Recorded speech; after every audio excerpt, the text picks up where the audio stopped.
Hello mga Mars! Saturday na naman ngayon mga Mars at wala tayong pasok. Kaya as usual, ako ang magbubukas ng tindahan. Eto nga mga Mars at medyo tanghali na nga nung nagising ako. Kaya medyo mainit na nga rin yan sa labas. Eto, at magwalis muna tayo sa harapan. Kasi nga, ang daming lumilipad na kalat mula dun sa kalsada.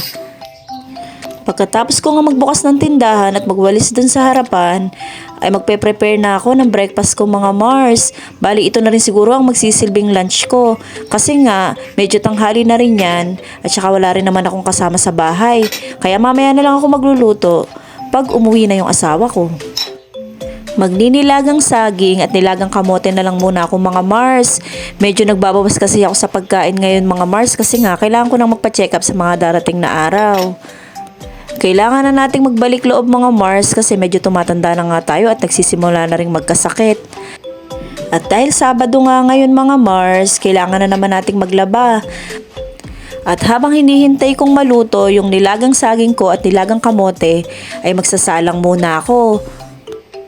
Sadyang paulit-ulit lang naman mga Mars yung mga gawaing bahay ko. Malamang ay kayo din. Maglalaba, maglilinis, magluluto. Buto na lang din mga Mars at malaki na yung anak ko kaya hindi naman ako nag-aalaga ng bata. Kaya ayun nga mga Mars, meron na akong time para magtrabaho. Monday to Friday nga ay nasa office ako. Pero yung araw-araw na trabaho sa bahay mga Mars ay ako pa rin naman ang gumagawa. Pero carry lang naman kasi sanay na ako.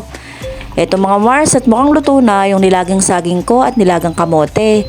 Kakain na rin ako niyan mga Mars kasi medyo gutom na rin ako dahil medyo tanghali na din yan.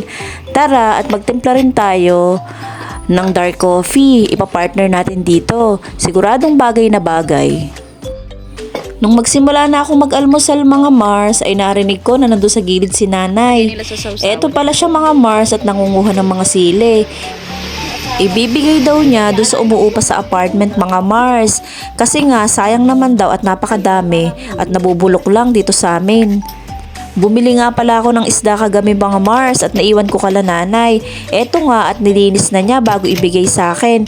Ilalagay ko muna dito sa ref kasi mamaya ko pa siya lulutuin pagdating nga ng asawa ko. Pagkatapos nga niyan mga Mars ay narinig ko na tumunog yung washing kaya magsasampay na ako. Naku, hina nga ng tubig kaya nakakaisang batch pa lang ako niyan hapon na. Pagkasampay ko ay nagsimula na akong maglinis at eto, sa tindahan nga ako nagsimula. Bali mga Mars, magbabacuum ako ngayong araw kasi nga medyo madami na din yung alikabok. Pag nagbabacuum kasi ako mga Mars, mas mainam kaysa dun sa pagwawalis kasi mas nakukuha niya yung mga alikabok. Medyo matagal-tagal na rin mga Mars nung huli kong gamitin tong vacuum. Hindi pa nga sana ako magbabacuum ngayong araw kasi maagang dumating yung asawa ko at natutulog siya dun sa kwarto. Kaya ang ginawa ko ay isinara ko lang yung kwarto para hindi niya marinig na nag-iingay ako at naglilinis ako dito sa labas. Naglinis na nga rin pala ako ng electric fan mga Mars. Bali linggo-linggo naman ay nililinis ko yan kasi nga may allergy ako. Sa paglilinis nga na yan ng electric fan mga Mars ay medyo umariba yung ilong ko. Kaya medyo tumigil muna ako sa paglilinis at naupo ako. Pero eto at pinagpatuloy ko nga yung pagbabacuum mga Mars. Buti na lang din talaga at naisipan kong mag-vacuum ngayon para hindi ko ganong maamoy yung mga alikabok. At dahil nga maingay yung vacuum mga Mars, nagising na rin yung asawa ko at lumabas na siya ng kwarto.